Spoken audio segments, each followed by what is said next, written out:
But which brings me to an important thing. We are going to be recording the session today. We're excited to have Jones Laughlin with us, and he's going to be talking with us about talking your way to a stronger team. So a couple of pointers about how we'll participate today as we get started.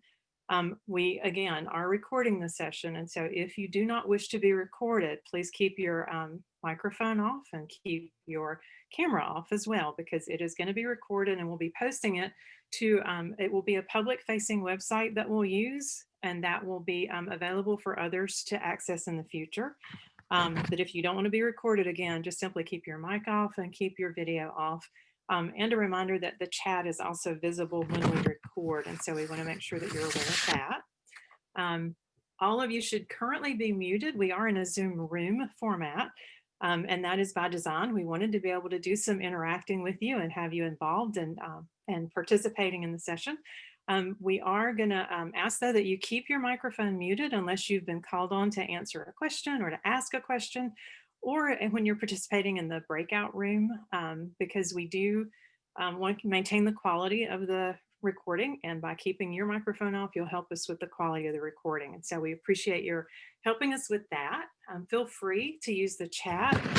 Most of you have found that and are signing in, and we appreciate that. Please do go ahead and sign in with your name and your affiliation. And if there are multiple folks at one site, if you'll make sure everybody's name is there, that helps us as well with attendance. And with that, I'm going to go ahead and introduce our speaker with a very brief introduction. I remember the first time I introduced Jones, I said that I was tickled pink to be able to introduce him, and he picked on me about that North Carolina stuff that I said, and that's okay. We are both native North Carolinians, so that is just something we say. And I would say again that I'm tickled pink that he could be here today with us. He is a sought after speaker, coach, and author, amazing stories to illustrate points, and I always enjoy his books and his presentations.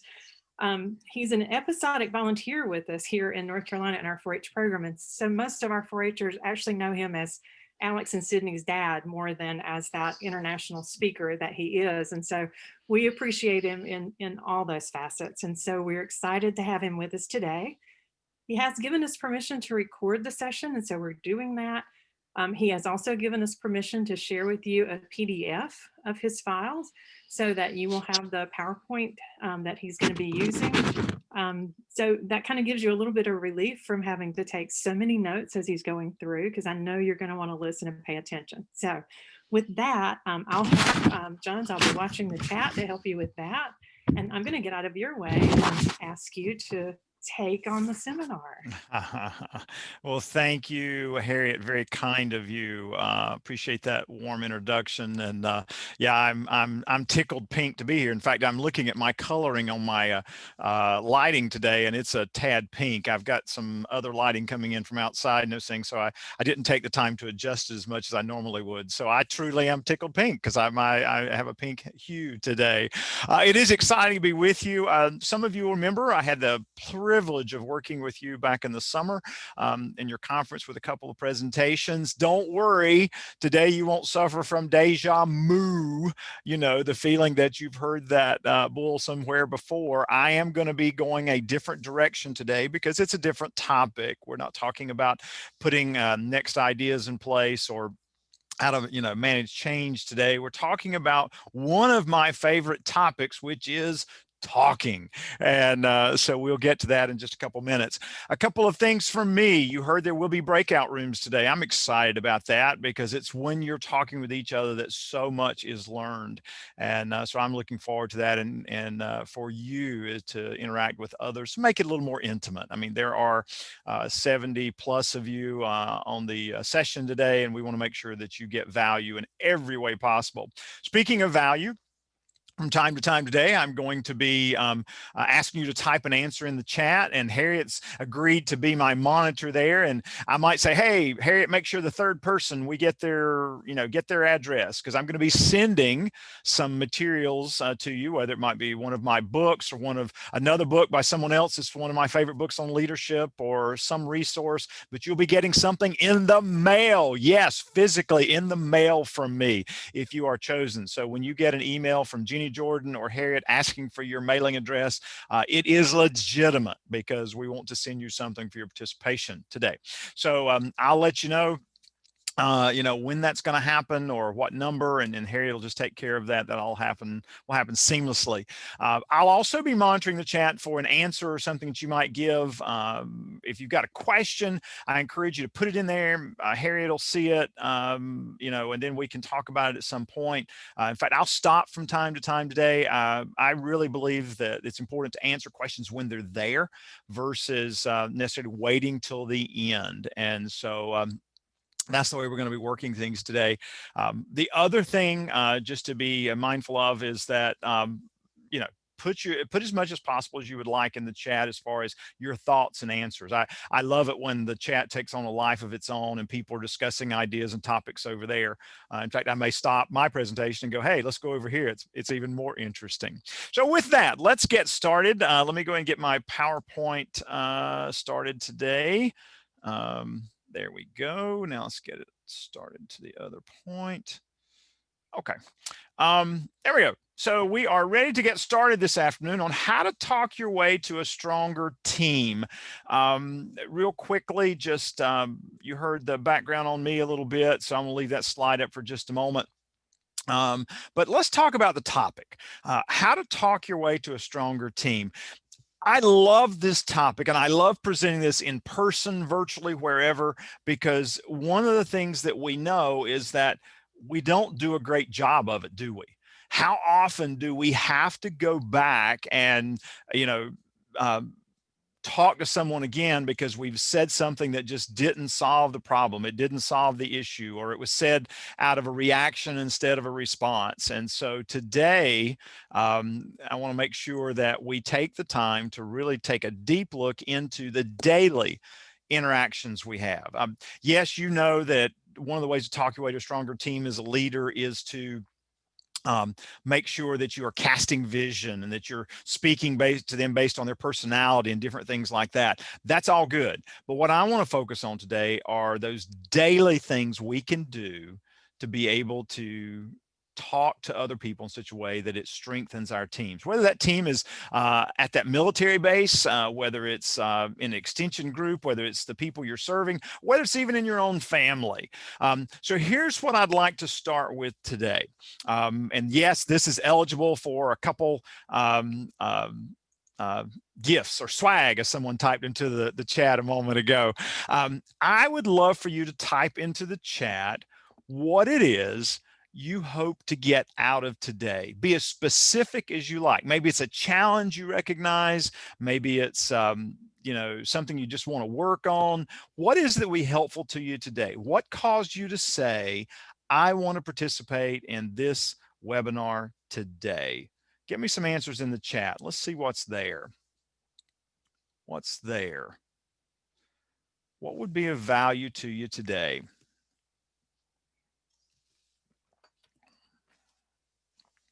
Okay.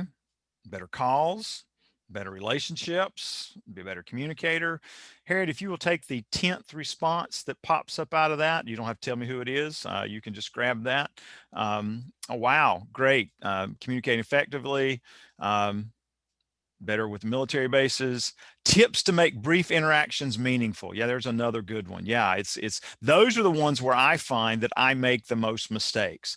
If it's planned, if I'm planning on making a presentation or planning on talking to a team, yeah, I can do okay. But my biggest challenge comes in those, have you got a minute? And then a conversation ensues. Or if I'm asked to help with a challenge or an issue with something, immediately that's some of the places that I struggle. Inspire staff during challenging times. Thank you, Stacy, for that one. That's another good one as well. Tips to talk people day to day. Wonderful, wonderful. Loving what I'm seeing there. So let's continue. Now, you did hear Harriet say they'll be making available a PDF of today's session. The reason I do that, it's not that I'm trying to withhold information from you. My background is an educator, and over the years, I've noticed that in presentations I make or trainings that I have, if you hand out the slides prior to the presentation, people look through it, they pick out what they think might be interesting, might not be interesting, and say, oh, okay, I kind of understand where this is going. And you tend to kind of check out a little bit, shall we say. So I always like to just kind of hold us all in the moment so that we can talk about what's in front of us, and then you'll have this to get the PDF to get the key ideas later. So let's move on. Great quote to start our time of discussion is very simply, the basic building blocks of good communications is the feeling that every human being is unique and of value. I mean, think about that. If we approached every communication, every opportunity to talk to someone with the idea that they're of value and they are unique, think about how different our conversations would go. But then there are so many things that get in the way of that, aren't there? We're busy. We tend to communicate a lot, and so sometimes we get sloppy at things that we communicate a lot at, don't we? In fact, I use a graphic sometime when I'm talking about this whole concept. And here it is. When we think about our skills in communicating with others on our teams and places like that, here's what happens. I think we have a bad interaction. That's when we feel like we're about to, we failed at something or we're close to failing. And so then we try, well, I need to get better at. And so we improve a little bit.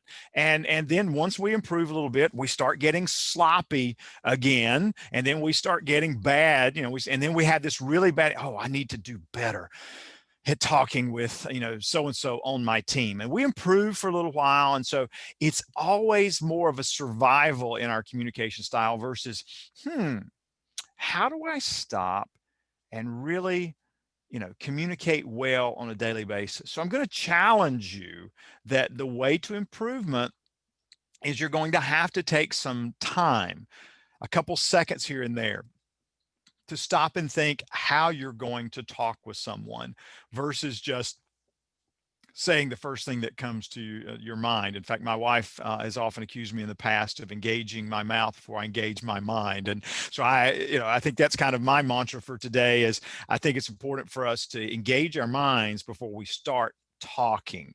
And as we talk about engaging our minds, let's go ahead and get to the first key idea for today. And that first key idea is very simply the way that we can improve how we talk to others on our team is by managing our perspective bias. Managing our perspective bias. Now, what do I mean by that? Well, let me give you some examples of what I mean by perspective bias. Here we go with our first question. No prizes this time, but I'm just curious to find out. You and your friend go out for an expensive dinner. I'm sorry, click that ahead. You and your friend go out for an expensive dinner. The total bill is, go ahead and just type your thoughts there. The total bill is, what's the total bill? And I'm going to stop sharing my slides for just a second because I am having some technical difficulties seeing the chat, and I've got to see the chat today because there's going to be so much great conversation there. So let's see what our answers are. Oh, the answers are popping in now. Let me get over there. There they are. Okay, $180 shared between all party. You go, Gavin. Not a concern. Yeah, during COVID, why would it be? $255. A cheapskate like me. I love it. $250. Wow, look at the range here. Okay, we wouldn't. Yeah, okay, and yeah, see, now here's the thing. Think about the differences in where we come from on this. Some of you say, expensive dinner. Yeah, it'd be probably like $55. And then some of you said, well, I think expensive dinner would be $250. So think about if you were talking to someone about, well, we're going to go out and have a nice meal. Well, again, what does nice meal mean? What does that look like? We have bias based on our finances, on current conditions with the pandemic, with our own health, safety concerns. There's all kinds of things we bring into our perspectives when we think about how we're going to respond to something. Let me give you a second one. This one should be interesting as well. If someone says they will get back to you soon, how long will it be till you hear from them? How long will it be till you hear from them? Give me some thoughts there. If someone says they'll get back to you soon, An hour, a week. Depends on who says it. There you go. One day, 10 to 15 minutes. Depends on the person I'm talking. Yeah. I mean, there's all kinds of factors here, isn't there? When we think about, when someone will get back to us, think about how much that can impact our ability to work with someone when they give vague answers or when we give vague expectations. And it's all because they, just like us, have some type of perspective bias, because it drives our thinking and how something should or shouldn't be done. So perspective bias. Let's go one more. This one may separate us even more.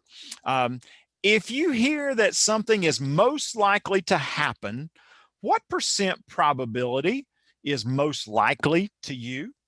On a scale of 0% to 100%, okay?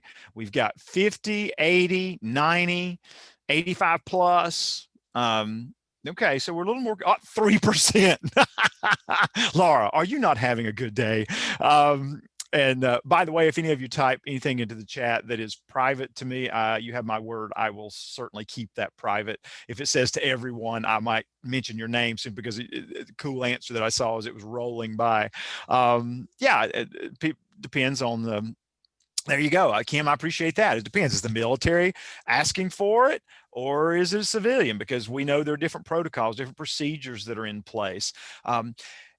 This is what I'm talking about when I'm talking about perspective bias that goes on in our head anytime we're getting ready to engage in conversation with someone. We think about things differently, and we get into trouble because we bring a certain expectation based on our perspective into a conversation. And you saw 3 examples already on the screen just a moment ago. So before we go any further today, I want to spend a little time in our breakout rooms. We're going to breakout rooms twice today. The first time that we're going to go to breakout rooms today, what I'm going to ask you to do is I'm going to ask you to go into that breakout room. And I just want you to talk a little bit about, just very briefly, what are some perspective biases you recognize in leaders you know? Don't call the leaders by name, and you might even call out yourself. I certainly call out myself when I'm thinking about the perspective biases that I have. I have a bias toward relationships. And when I am talking with someone, or they're talking with me, I put on that filter of relationships.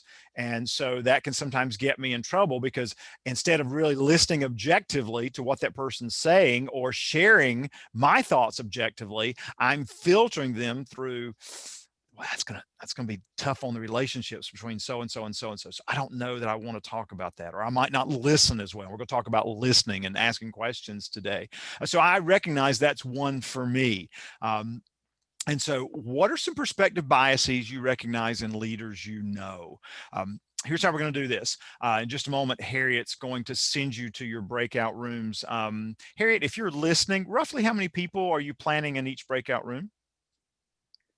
We should have 5 or 6 in each 5 or room. 6. Okay. Here's what we're going to do. First of all, I know you folks like to talk to each other. I mean, and I respect that in every way. So what I'm going to ask you to do is, when you get into your breakout rooms, just start by saying who you are. If you're feel comfortable and you're okay with the breakout rooms, of course, showing your face, that's fine. Harriet, correct me if I'm wrong, but the breakout rooms would not be recorded, or would be? Right. They won't be. They won't be. So yes. So you don't have to worry about, confidentiality and those things, or it being publicly put out there. Still don't mention the leader who's got a bias, but just, quickly share, hey, I'm Jones Laughlin, Denton, North Carolina. You wouldn't use my name, but you know what I'm saying. Just briefly tell who you are and what's going on with you. Then give your answer. A bias I recognize in others is blah, blah, blah. And then you're done. Okay. So if we take about a minute for each of you. Okay, you got about 30 seconds to tell who you are and where you're at. You got about 30 seconds to tell a bias. Then that should take us about, I don't know, it should take no more than 6 minutes, but I'm going to give you 7. Okay, you're going to have 7 minutes from the time Harriet sends you there, and then you will see a warning that will show you at the end of about 6 minutes and 30 seconds, I think, Harriet, or 6 minutes. 6 minutes. 6 minutes. At 6 minutes, you'll see a warning that you have 1 minute to finish up. But use this time to just kind of get more comfortable talking about, yeah, here's some biases I recognize that, that I see leaders use or that I use myself that impacts us having good discussions, good conversations. So Harriet, with that, I'm going to let you send them to the breakout rooms. I will see all of you back in 7 minutes.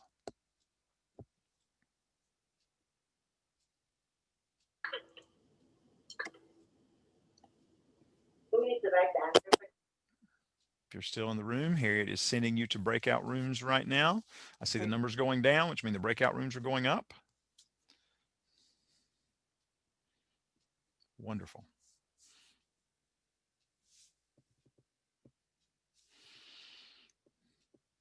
Okay, a few of you probably have joined by phone or other ways that you may not be able to go to the breakout room.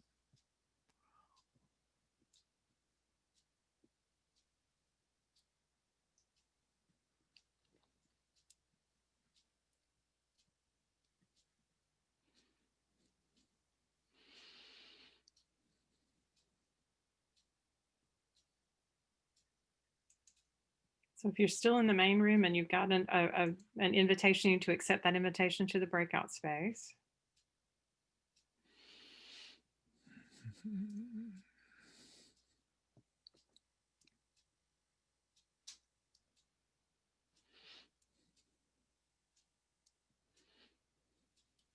Good job, Harriet. We got them there. Okay. We have 7, and 2 of them are us, so that means 5.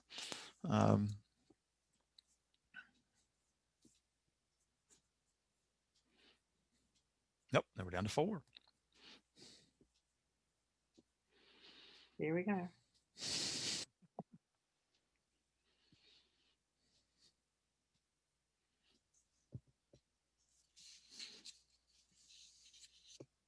Okay.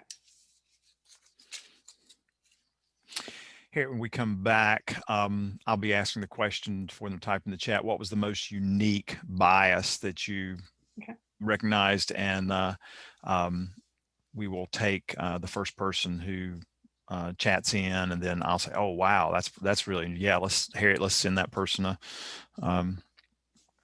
something." And so that'll be your cue on that. Cool. All right, I'll let you admit that person who's wanting to come in. Harriet, have you had has Cooperative Extension had very many problems with wrong people getting into sessions, those kind of things? Have you seen anything like? Only a couple of times. Zoom kind of figured out that that it was a problem, and then the university added safeguards on the backside for us. Gotcha. So lots of passcodes and specifics that we have to adhere to kind of manage for that. So yeah, gotcha. There's been a time or two, but not bad. Yeah. It's been really interesting with Sydney with all the virtual sessions she's done as a 4-H state officer, and just she's frustrated, but she understands, but just the whole limitation on being able to, see participants and the way you have to interact, to protect their safety when you're dealing with students. But she's like, Dad, it's so frustrating. I'm like, I know, honey. She goes, I understand it. It's just such a different, I hate it for those kids because it's just such a different experience. And there's so much that they learn from the travel and the being in that small group and going from space to space and doing things that they just aren't going to get. And I hate that. Yeah, it is tough. And Harriet, if you will, when you send them that, or I may send it automatically, but when that goes out, let me know so that I'll know I've got a minute. Okay.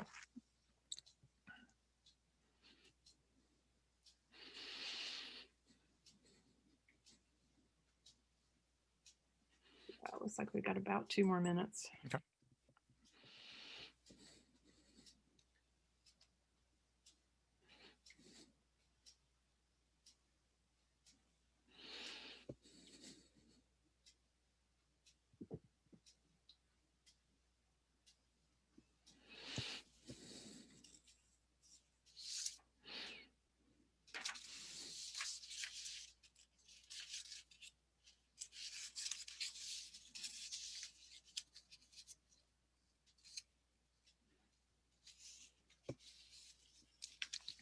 The next breakout room, Harriet, is near the end. Of course, you saw it from the PowerPoint, but is near the end of our presentation, so there's not one for a while.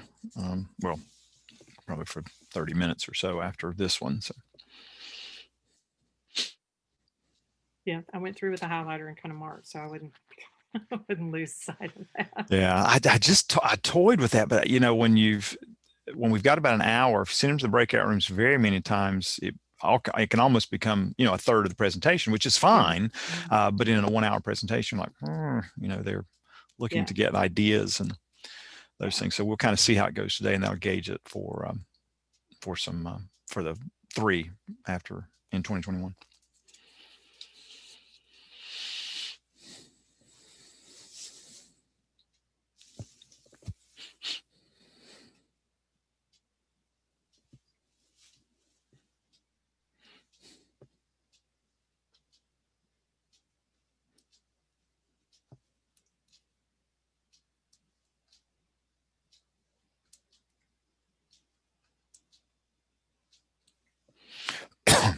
Okay, so we've got a 60-second countdown going on. Excellent.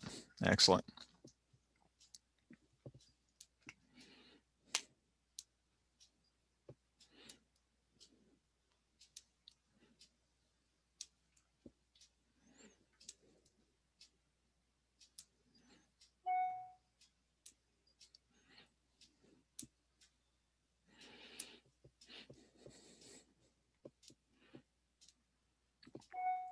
And folks are beginning to come back. Yeah, they are. Welcome. You're streaming back into the room. Always have this visual of, and it's so amazing how quick you come because you just almost feel like people are running into the room. So, but thank all of you for coming back and sticking with us on our first of 5 points. They appreciate your time. So we're back up to 53. So we'll give it another moment. Some people may have gotten lost down the hall or stopped in the hall to talk. Like you could do that, of course. But okay, so we're at 70. Okay, looks like we've got pretty much everybody back. All right, while we are taking off again, here's what I'd love to see in the chat. You heard this discussion around some biases you recognize in other people. Somebody type into the chat probably the most unique bias that you heard mentioned in your breakout room. What was the most unique bias you heard mentioned in your breakout room, or unusual bias, if you will? What did you hear? Most unique bias. And yes, this is eligible for some stuff for a couple of you who chat in. So what did you recognize? Okay. Gender bias between male and female perspective. Yep. Let's make sure that person gets a book. Okay. Yep. All right. And let's, looks like we got several answers coming in. If you will, Harriet, grab the 15th person who types in this one, that would be great, along with that first person. Predetermined expectations, tenure in the organization, having a hometown, age by, oh yeah. Thank you for all of your, staff believing that trainers are not a part of the chain of command. Oh yes. Assumption of knowing. Oh, so many great answers. And unfortunately we see it far too often, don't we? In that situation. So how do we handle that? Now, before I give you a solution for helping with your own perspective bias, because you've got a couple too, so let me give you one more that I thought was kind of interesting. This is a slide I use in my generational training that I do. And I love it because it just so clearly spells out, one of the problems we have with perspective bias. It's managers and millennials' view of the most important factor that indicates career success to millennials. Now, we're not going to get a discussion about what's valid because they're both valid because it's the perspective that each one of them bring. And so look at that first line. The black highlights, that of what the manager believes is important fact and the important factor. The gray is what the millennial believes.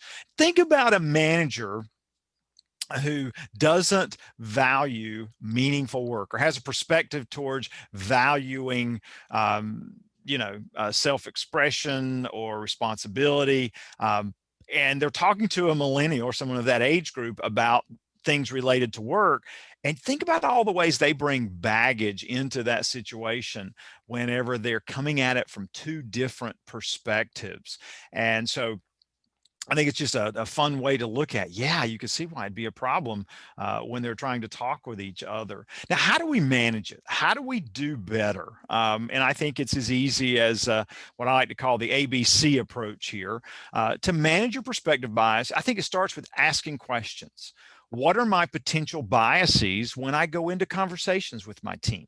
Am I biased toward action? Like I said before, my bias toward relationship.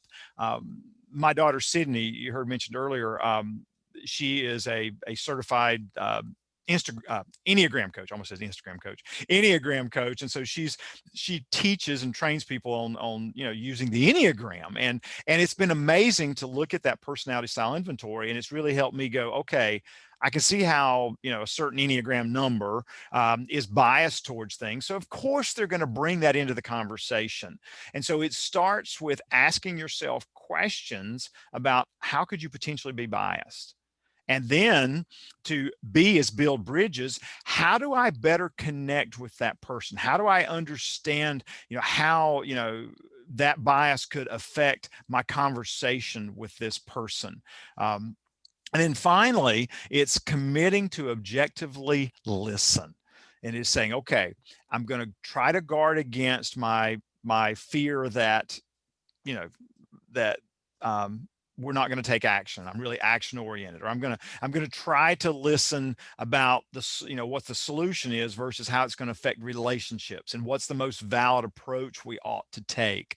But I just think that's a really important place to manage your bias is mindfully. Notice what I said. All of the things today are focused on how you're going to have to take a second and go, okay, how do I better engage in this conversation? And it starts with in your head of managing that perspective bias. Now, I mentioned listening.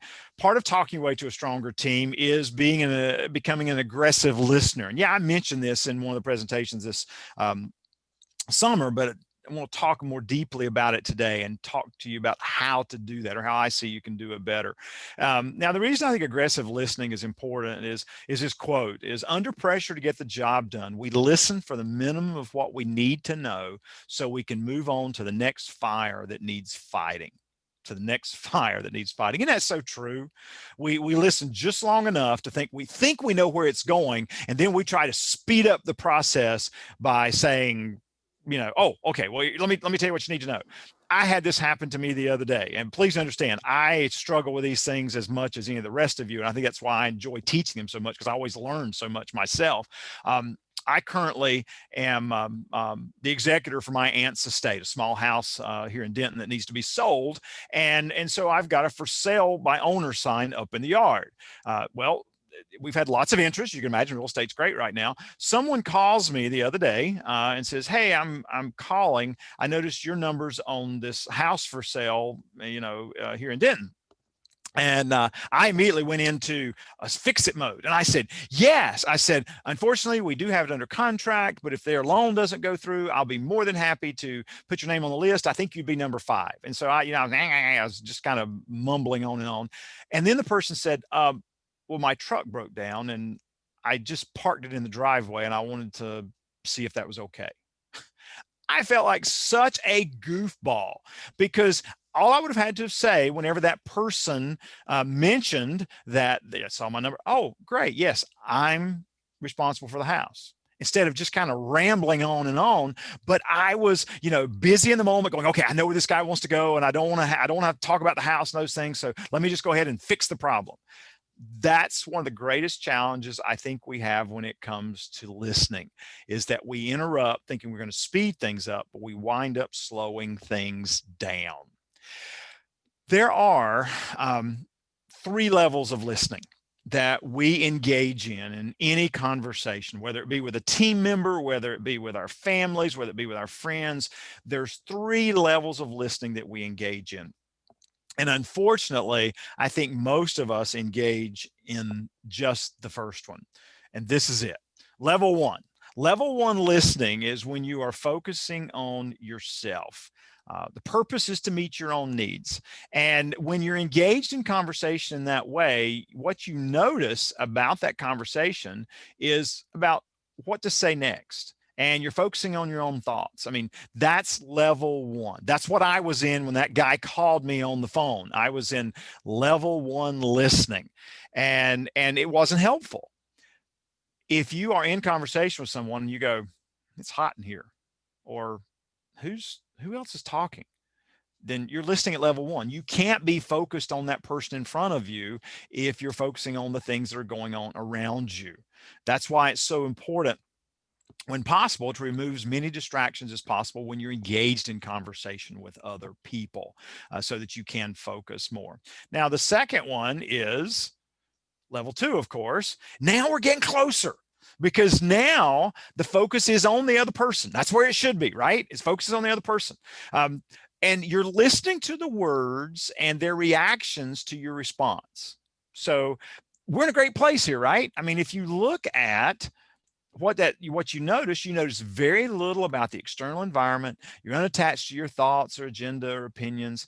I mean, this sounds like the sweet spot, doesn't it? You can repeat back what they say. You know what they said. So, I mean, you're well positioned to fix the problem, right? Or to help them with an issue, or to help them with a challenge.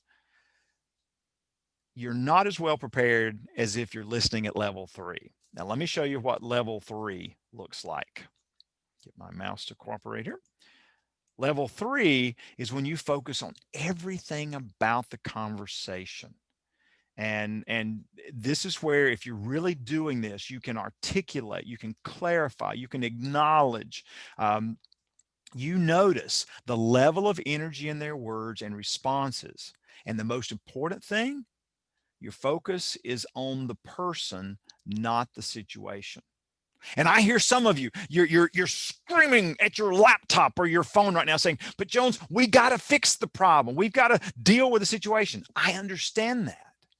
However, as a leader or a manager or a grower of others, if you don't take the initiative to help grow the person, they're always going to have to come back to you to fix the problem. If you can grow that person, if you can sense what's going on with them, if you can figure out what's really troubling them or frustrating them, or where they feel they've got a lack of skill, then you can address that. Maybe in the moment, maybe if not in the moment, at least you've got the information to say, here's what we're going to do this time. And I've noticed this. And then you can work to create a better situation next time, a better opportunity to help them grow in some way. Level three, listening.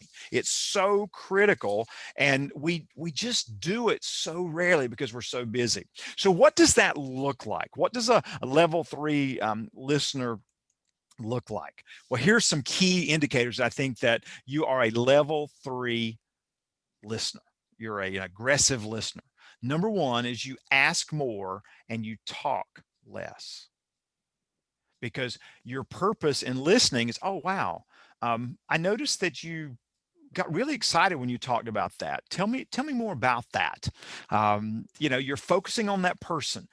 That really frustrates you, doesn't it? Now, yeah. Well, tell me more about that. You ask more and you tell less, because remember, as a leader of a team of people, you're wanting to grow and develop them.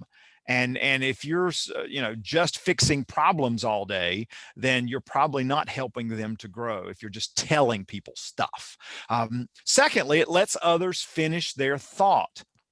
That goes back to what I talked about with the person who had called me, is that I jumped into fix it mode, and you let people finish their thought. And as much as you want to respond, you say, no, I'm hearing they're really excited to talk about this, or I hear some real frustration developing. I'm not going to stop them. I'm going to let them finish.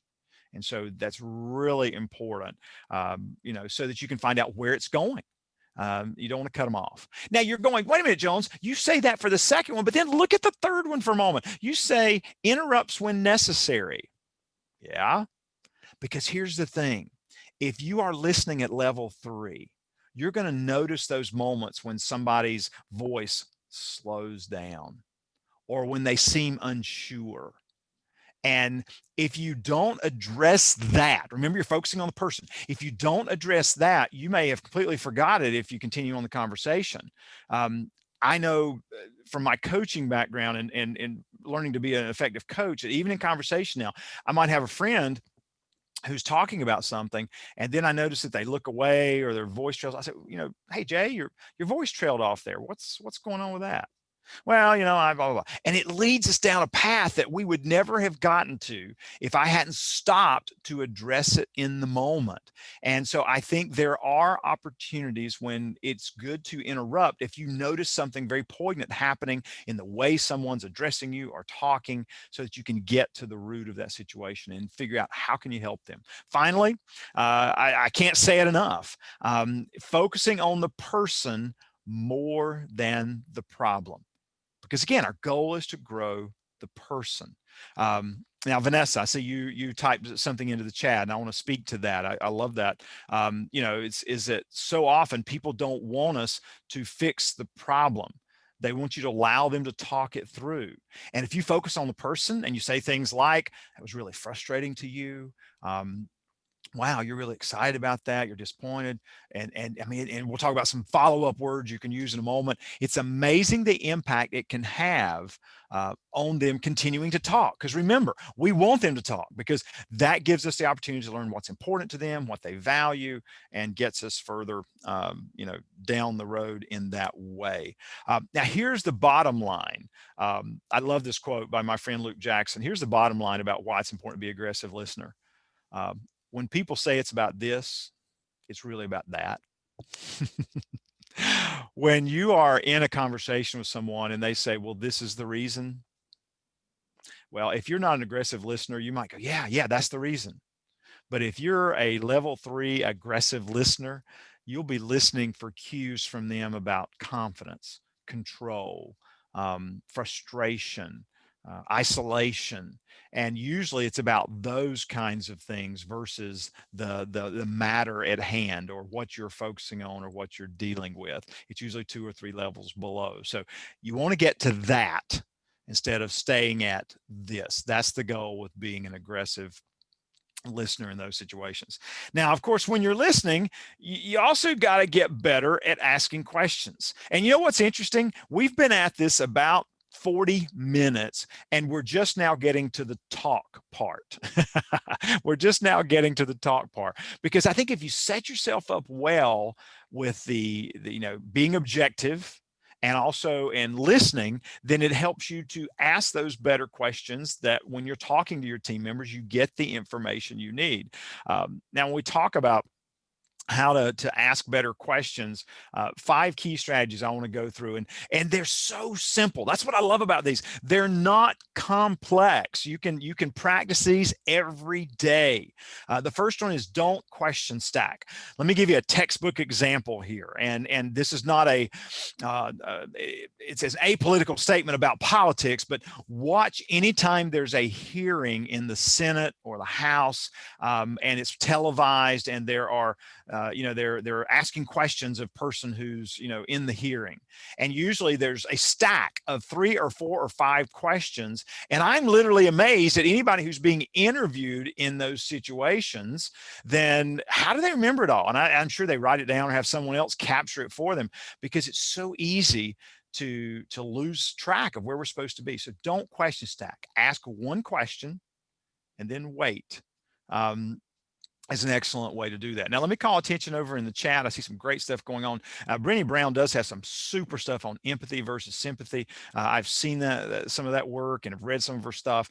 So the video that they're highlighting there, I encourage you to copy that, paste the link somewhere where you can come back to it later in that way. All right. Second thing, instead of a teaching moment, try a learning moment. You have this moment with a team member and they've really, pardon my French, screwed up.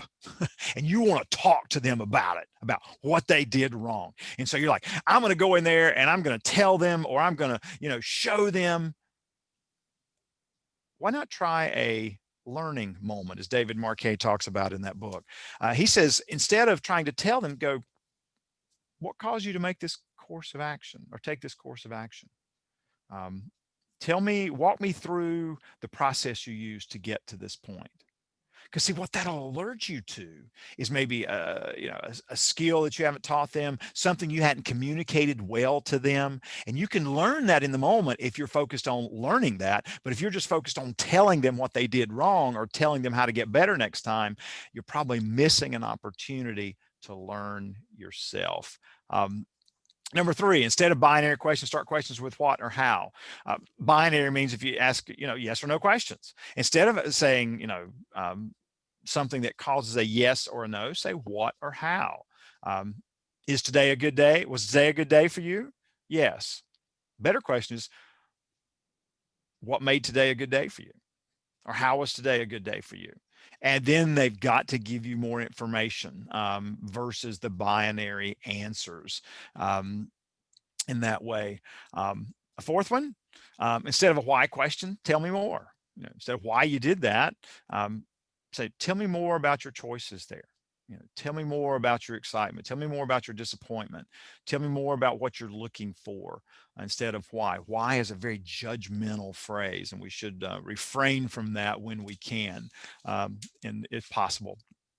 And then finally, ask questions that give you the most information. A great example in the book is when and those of you in the military will understand this much better than I do. So I apologize for using all kinds of wrong words and phrases, but the captain of this civilian ship needs to talk to the person who's in charge of navigation. Maybe it's a navigational officer. I'm not sure, but he says, he says they were trying to figure out in this story if they were going to go toward the hurricane or if they were going to have to, go several hundred miles around it to be safe. And so there's three options the captain could ask of the navigational officer. He could say, is it safe to go through the path that will take us close to the hurricane? And he could say, is it safe? Well, the person can only say yes or no. That doesn't give you a lot of information.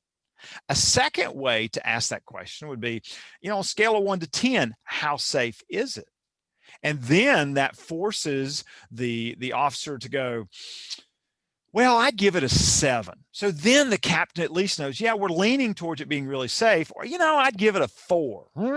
Okay. Then they both know what they're working off of versus, very little information by is it safe. An even better way that the author talks about to ask that question would be, what makes it safe? What makes it safe? Think about how much information you get there, because then that person is challenged to go, well, this is what makes it safe. The winds are at this, the waves are at this, the forecast is this. They've got to give you more information. Think about how valuable that is when you're talking to your team members, especially in times of uncertainty and you're trying to figure out, should we go this way or that way? Talking about asking better questions, one question that I think can get you so much mileage as someone who works with teams is asking the question, how might we? We're in a season right now where we're trying to figure out how to best serve those on military bases anywhere, for that matter. And so, a question when you're brainstorming is, how might we? What should we do sounds almost a little judgmental. What should we do to improve? What should we do to serve others? But when you say, how might we?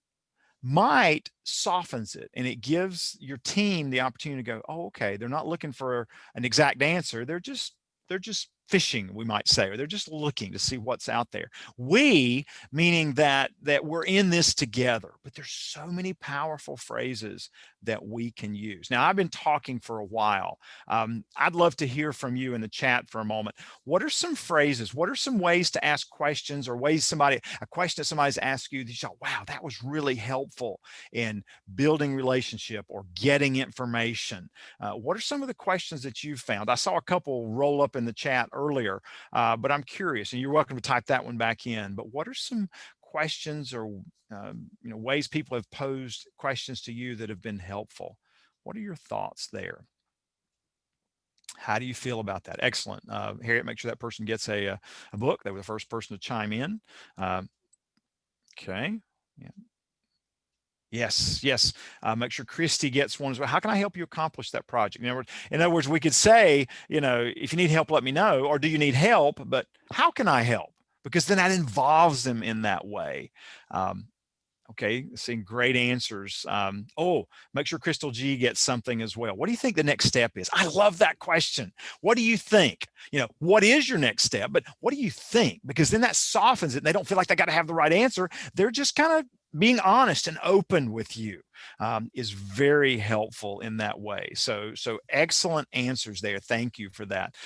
Final thought on as we move along on this idea of questions, 5 things questions should do. And I'm not going to spend a lot of time on this one, but I did want to spend just a moment with you on it. And that's this whole idea of making sure that, questions should do things. They shouldn't just be asked from a judgmental or just get informational perspective. Questions should empower. You've typed some great ones in the chat. What do you think your next step is? That empowers them. Create inclusiveness. I love the we stuff that you put into the chat. How are we going to work differently on this? It should challenge assumptions. What are we not seeing right now? What are we missing? Cause a person to stretch. Next step, perfect question to ask. How might you address that differently? That's another way. And encourage breakthrough thinking. We've already spent some time talking about that already. It's just this whole idea of how might we, what's possible in this season. But 5 things that questions should do. Great book on this that I think just kind of goes back to the whole thing of questions. It's one I'm currently reading. In fact, I threw this slide in last night. Is that if you want to know what someone else thinks, stop infecting them with what you think. I think we could probably ask twice as many questions as we currently do and still not be asking enough, especially if they're the right questions, if they're powerful questions that go back and they get that information, they create inclusiveness, they stretch others. I think there's just so much opportunity for us to improve in and asking questions. Now, as we are working in that vein and thinking about those kinds of things, I want to talk for just a moment about trigger words or phrases. Trigger words or phrases. You see the fun cartoon on the screen, but trigger words or phrases, things that we do. In fact, let me bring the definition up. Things that we do that can create a barrier to clearly communicating with someone else. A word or a phrase that can create a barrier to clearly communicating with someone else. We're talking with our team and you're excited about something, and then you throw out a cliche or a phrase that just kind of sucks the life out of the room. Or maybe you're in a heated discussion with someone and you throw out something and it's not helpful in keeping the conversation going in a positive way. Ashley's already popped an answer into the chat, said, yeah, when people say you, that's certainly oh, it is what it is. Crystal, you've touched on one of the ones that's in my, that one. Yeah, see, you guys know this. You know about these kinds of things. Let me give you a few that we talk about a lot, and that we see a lot. And the first one there you see is you always. You always. When you say that to someone, then think about how defensive that makes them. Because they're going, well, I might have done it 999 times, but I didn't do it 1,000 times. There was one time in 1,000 I didn't do it and you didn't recognize it. So you always is not a helpful phrase. Oh, we still got lots of stuff going in the chat. I've struck a nerve, as the doctor says, in that way. So let's just pause on what you're typing in the chat. You're going to get a chance to do this in just a moment.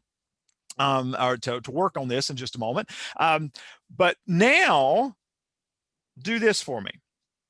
Type me an alternative to you always. I mean, if you've got to tell someone that I don't want to taint you because I could give you an answer, but what's an alternative that's much more, positive, maybe connecting than saying you always? I frequently see when this happens, I feel, oh, great phrases. I've noticed that you tend to approach this. Oh, see, great answers there. You get that. Yeah, phrases like I have noticed. Invite them to continue on the conversation instead of saying you always. All right. Second one, we need to. Have any of you ever gotten excited when you saw a text or you got a voicemail or somebody said, we need to talk? um, we're, and Lynette's already jumping ahead. Thank you, Lynette. Let's say, could we? you know um might we? There's all kinds of ways that we could bring that up, phrases that we could use. I'd like to have a conversation. I'd like to explore the possibilities. I'd like to walk through some of the things that are going on. Let's think about. I would like to talk. Yeah, you got this. You were rolling, so let's keep going. Finally, why did you? Of course, that has that very judgmental phrase in it of why did you? I feel like it's my grandfather pointing a bony finger. Why did you? Um, Help me understand. Yeah, magic 3 words there. Could you tell me why you approached? I still got why in there. Could you tell me the process you used, or could you tell me the steps you took that got you to this? Because I want to make sure. So here's the other part. I want to make sure I'm communicating clearly with you. I want to make sure that I'm sharing with you what would be helpful, or what would help you to make the choices that you believe are best. I mean, all kinds of ways to address those things. All right, our other breakout room. Then you're rolling with this stuff, so let's keep going for a moment. In just a moment, I'm going to send you back to your breakout rooms. And what I'd like for you to do is, what's a trigger word, and it can be one that you've already shared in the chat, doesn't matter, but what's a trigger word or phrase for you? Now, this is going to go quick, and we're going to take 6 minutes. So you're going to have to pop these off, and then if you have time at the end, you can talk about more, but just somebody shares their trigger word or phrase, and then somebody else from the group just immediately just says, here's an alternative. Okay, just like we did, why'd you do this? Help me understand. Move it quickly. But the goal here is that if we are listening to other people, hearing what trigger words are, we're going to start going, wow, I use that. I didn't think it was, a problem. But if we cause a disconnect in the conversation because of the way we're talking with others, it is a problem. So with that, Harriet, if you are ready, if you will send them to their breakout rooms for 6 minutes, and I will see you back and we'll close things out.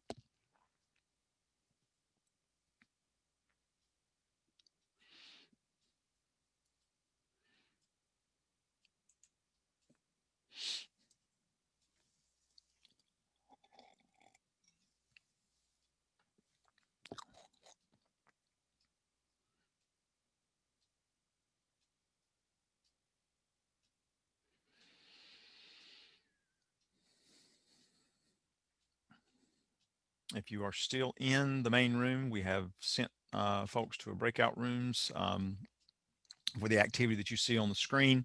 You should have received a notification about going to the breakout room so you can join it. If you are joining by phone, we understand that that's not always possible. There's a couple of folks that joined us late, and so Manually. popping those people into rooms. Yeah. I think everybody's. There we go.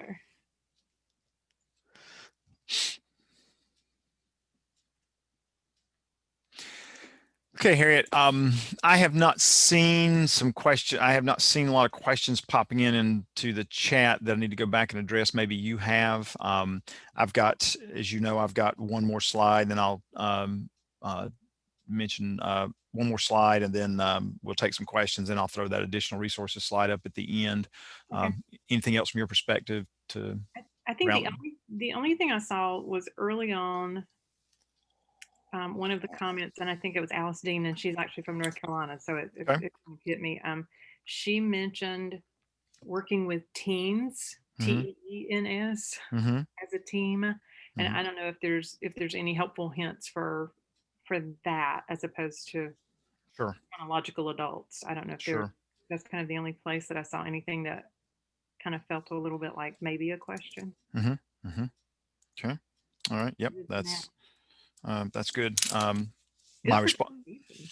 Yeah, it is. Oh, it's great. It's fun when you start, especially when people start. I love it when people start rolling on those phrases. Because we use them so often and we don't think that it affects people, but it does. I mean, when somebody says to me, "It is what it is," I'm like, "So you're giving up?" Yeah, that just stops the conversation right there, doesn't it? Yeah. I mean, can we just go now? I'm done. That one and my other favorite is whatever. Oh yeah, yeah, yeah. Okay, so if I just do exactly what you don't want me to do, you're fine with that.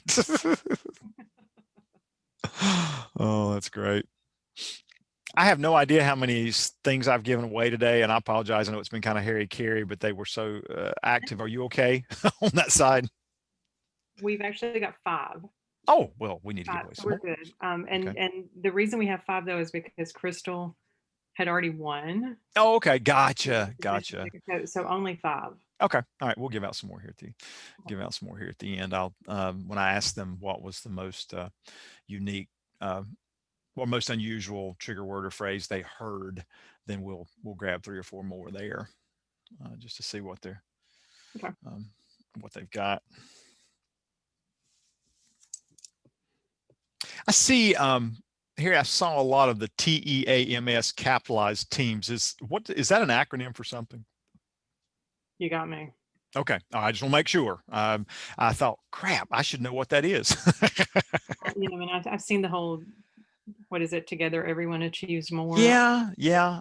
I I wondered if it was something that went on with if it's a military term, like or something that's some new something there. But if we it is. people, It got me. yeah, if people stick around after it's over, I may ask a couple people. Okay, tell me about if you're capitalizing teams, is that an acronym for something? But okay.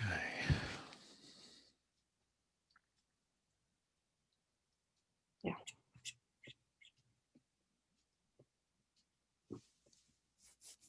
Okay. We're gonna start that 1 minute countdown. Does that sound about right? That sounds about right to me. Okay.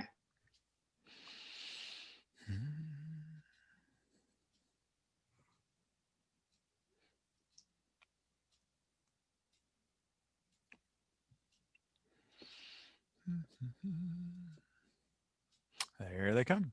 Yeah.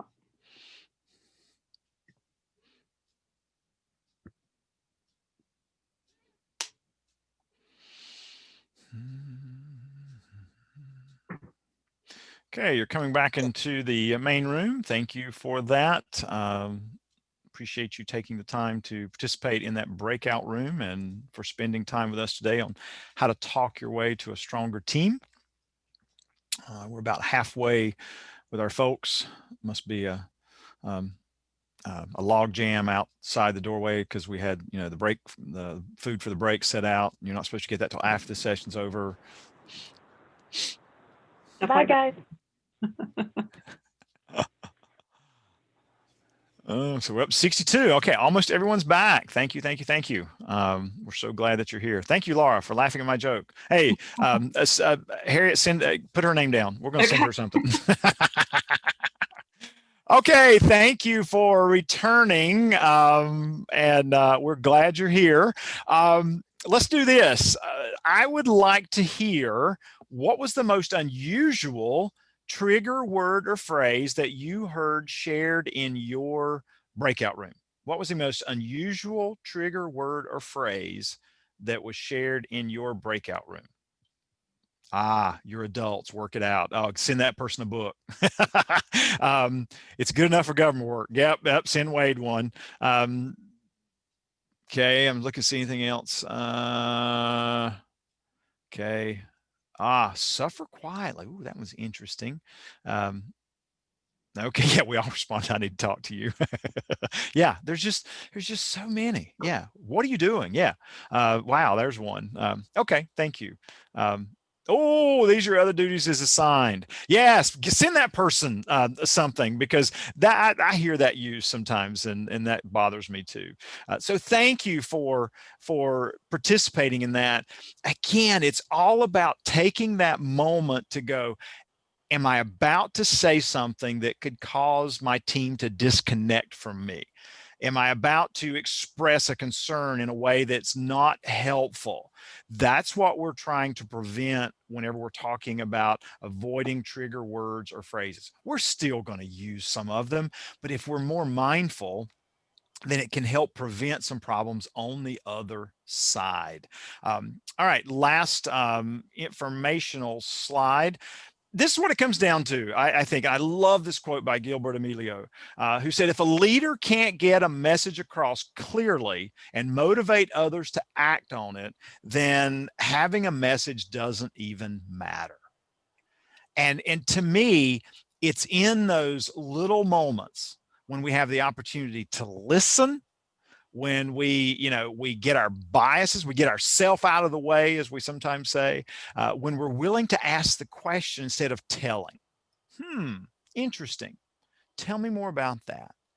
Then I think we really begin to get our message across. Because if we understand where other people are coming from, if we take the time to get to know them, then we have the opportunity to share that message in such a way that's meaningful, and they'll be more motivated to act on it. So great quote that I try to remember when it comes to communication.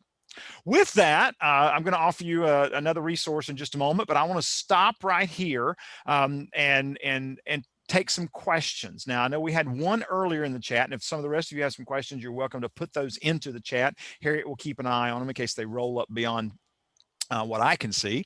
But somebody asked a question about working with teens and how teens are not, chronological adults. They're teens, and how do you talk with them? And to me, it's still a lot of the same strategies. It's first of all, we got to get our bias. What's our bias? Well, they don't have any experience. They're just teens. I almost said teenagers, but that's a dated term. Even teens is, for that matter. But the whole idea is, I've got to get myself out of the way and going, I wonder what they do know. That's that perspective bias piece. A second thing is that I think we've got to start really listening. So many teens today aren't listened to. Their parents are busy, especially during this pandemic. Their parents are so scattered in their thinking and what they're doing, that when they find somebody who really listens to them, oh my goodness, it is incredible, at least in my experience, how they'll begin to talk and open up and share thoughts or concerns in that way, especially if they trust you. And then it is asking the right questions. Tell me more about that. How would you see us approaching that? What do you think might work? I think it's still some of those same strategies. And then avoiding, if you can, avoid those trigger words or phrases that are, negative teens. In fact, a fun exercise to use with middle or high school students is to ask them, what are some words that you or your friends might use that, are a disconnect for you, or cause you to kind of just, feel like I don't want to continue the conversation. And of course you have to say, and I'm not talking about profanity, what are some other words or phrases? Because I think that's important.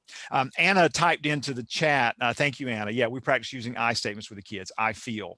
That's a wonderful way to deal with that. So the person who typed that question in, see, you're getting all kinds of answers in the chat today. So great. Harriet, are there other questions that might have popped up? There's one from Crystal. What is Okay.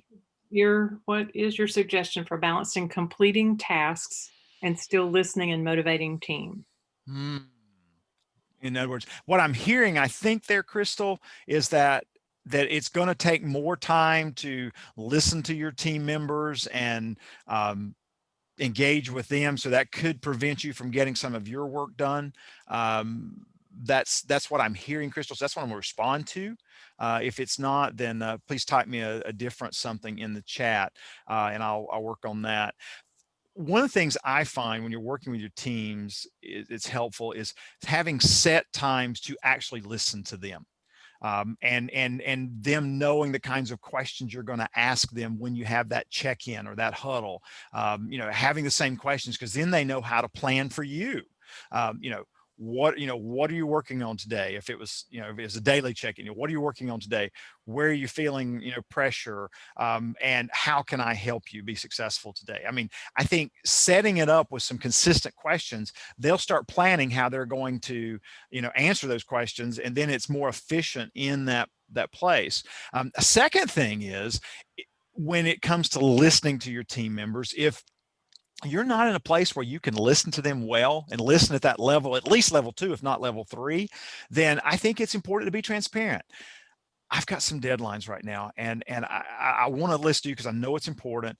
Could we shift to this afternoon, or could we set a time to talk first thing in the morning? Because it's important, and I want to give it the attention it deserves. So I think an air of transparency helps there, and just being honest with it. Hey, right now I just I'm just overwhelmed. I think that's another way to approach it, so that you can continue to get your work done, and listen to those team members. Um, all right. So, Candy, let's see what your question is here. I have challenges paying attention if I am not taking notes or doodling. Okay, let me get back to the question there in some way, Candy, because I lost it because other people typing so many things in. Being okay getting to other things sometimes. Okay. Harriet, can you get that question back for me? It challenges paying attention if I'm not taking notes or doodling or whatever. Mhm. Some see this as not paying attention. Any thoughts on listening skills for attention deficits? There's a great answer already popped up in the chat, because there's such smart people in the 4-H military partnership. So, I mean, I could just say, y'all answer that, help Candy out. And so one of the things is, I think, just communicating to other people that helps you to be able to, do something else while you're, working in that way. Is just talking about that. I think again, it's what can you do to help you to be able to listen and focus more effectively? And it is to have something, tangible to doodle or to do. That's okay. I just think it's important you communicate that to other people, as to the level that you're comfortable saying, this just helps me. What you're probably going to find when you do communicate it, somebody else is going to go, you too? I thought I was the only one. So, other questions, Harriet? I remember just kind of, I remember as a presenter, one of the first times I saw somebody come in with their knitting bag, and I kind of thought, Yes. "Who offended at this?" But she was an amazing Hmm. participant, and Hmm. obviously it was her coping mechanism. It was great. Yeah, yeah. I mean, Um, and that's the thing. Find what works for you, and you'll find support more often than you will find yeah. dirty looks. Let's see. So Patricia asks, any tips for working with staff who have English as a second language? Um, there's a lot there, and I've got a lot of questions that I would ask about that. Um, that is, I guess I could use a little more context. Is it the listening side? Is it the communication side of what you're saying? That's kind of where I guess I wouldn't know where to begin to answer that one. Um, Comprehension on both sides. Thank you, Patricia, for the clarification there. I think stopping to get that clarification, with someone, and this is not just people who might have another language as their primary one, is just saying, repeat to me what you just heard. I want to make sure I was clear, or tell me what you just heard, because I know I ramble sometimes. Could you just tell me what you heard? And practicing that with them, and then also on your side, here's what I heard, and offering that. I think just practicing that skill is helpful in making sure that both of you are hearing each other. It's going to require little things to be slowed down a little bit, but here's the key. Sometimes you got to go slow to go fast. Wyatt Earp said that. So if you slow things down so that you make sure you understand each other in the moment, then you're probably going to be able to move faster, because you don't have confusion and frustration because, well, I thought I made it clear, but obviously I didn't. Why not take that extra moment or a couple minutes to clarify with that team member? I think that's a thought. Okay, hear any other ones? How do you help staff members feel more motivated and confident to talk to their supervisor about concerns or feelings when the work environment is a fearful one? Oh yeah, yeah. That is a difficult one. Let me just read through the question again. How do you help staff members feel more motivated and confident to talk to their supervisor about their concern or feelings when the work environment is a fearful one? Um, my thought is that, and in coaching some people who are in similar environments like this, think about what's important to that person you're going to talk to. If it's a unhealthy leader and they're, what they find value in is control, then I think you got to speak to the problem in terms of that. If they value something else, you got to talk in those terms, and how um, you're not you're not able to be at your best so that you can deliver what they want when something's not as it should be. Um, I think it's using phrases like "I've noticed." Be very careful with really strong statements like I'm seeing this all the time. But just kind of bringing it up. I've noticed that sometimes this occurs, and here's the impact it has on me. And I was just curious. See how that's so soft coming across there versus trying to go head on with someone is just to start. I've noticed these things going on. I just wondered if you had a thought or if there might be a possibility. But I think first of all, you've got to speak to something that person values. Remember, there's two things you got to know about everybody on your team and about every supervisor you have: is what makes them tick and what ticks them off. And you've got to focus on what makes them tick, and the way you address whatever it is you want to talk about, you got to avoid what ticks them off in the way you talk about it. And so that's a quick thought. Again, there's a lot there. Person who shared that, and I apologize for giving such a simplistic answer. Okay. Anything else there, Harriet? Not seeing any. Okay. All right. Well, let me go ahead in case another question pops up. Some other resources. In fact, I want to call timeout. Janelle. In fact, Harriet, send Janelle. Put Janelle on our list to send something. I love her thoughts. See, she's been sitting there thinking, and she gave a much better answer than I did. Write down your thoughts. Practice with someone safe. Meet in the morning after coffee before the day gets busy. Yeah, I mean, there's so many things about the environment you create with that person. When's the best time of day to approach them? Not just going when it's convenient for you, but when's it convenient for them? Practicing is key. In my coaching with a lot of middle managers who are, talking with executives and those things, I work with them a lot on, I want you to write it out. I want you to say it, because just practicing the words and the phrases, and then have that person pressure test you a little bit to say, well, okay, if you said that to me, this is what I'd be thinking. Okay, well, how do you think I could word that better? Excellent answer on that for that. All right, some additional resources. Several of you are probably already a part of my community, and I'm so grateful for that. If you're not and you would like to be, here's a couple ways that you could get more information and tips and ideas from me about topics like the one we talked about today. My 3-minute video, if you're interested in that, you can just send me an email with weekly. If you want my monthly communication, which will come out tomorrow, by the way, then you respond with the subject line monthly, or you just put weekly and monthly if you're interested in that. What I'll send you for signing up is that PDF, 5 Ways to Lead When You're Too Busy to Lead. One of the biggest challenges that we have on topics like today is that we're so busy, we're not taking the time to stop and think about what we're going to say to the people on our team. If you're already a member of my weekly or monthly group, just feel free just to put PDF and I'll know exactly what you're looking for. So some ways that you connect, and of course, there's some social media opportunities at the bottom if you'd like to connect with me in that way. With that, I'm going to finish my talk about how to talk your way to a stronger team with that. And Harriet, I think you've got some closing announcements and information for these good folks. Couple of things. We first of all begin, Jones, with a huge thank you to you. I always learn so much. I love. I know my husband gets tired of hearing me say it, but sometimes I just need to say stuff. I don't need you to fix it. I just need to say it. I love Exactly. that you kind of validated that that really is a thing. Um, and I love. I'm going to have to get the David Marquette Yes. Yeah. book. I'm interested in that. But the idea of to stop infecting other people with your thoughts, that I'm so guilty of that. You kind of plant that seed and don't even realize you're doing it. So oh, so many nuggets. So thank you. You're Thank you most for welcome. that. We certainly appreciate your being with us today, and we'll be getting our recipients, thank you so much for the gifts, the swag that we'll send out. Jenny and I will take care of getting that out in the next few days. So we're excited that we had so many be on our call today and participate in the webinar. We appreciate your interaction. It was great to see so much enthusiasm and passion for the topic. Those who were selected to receive the books, they'll be on their way shortly.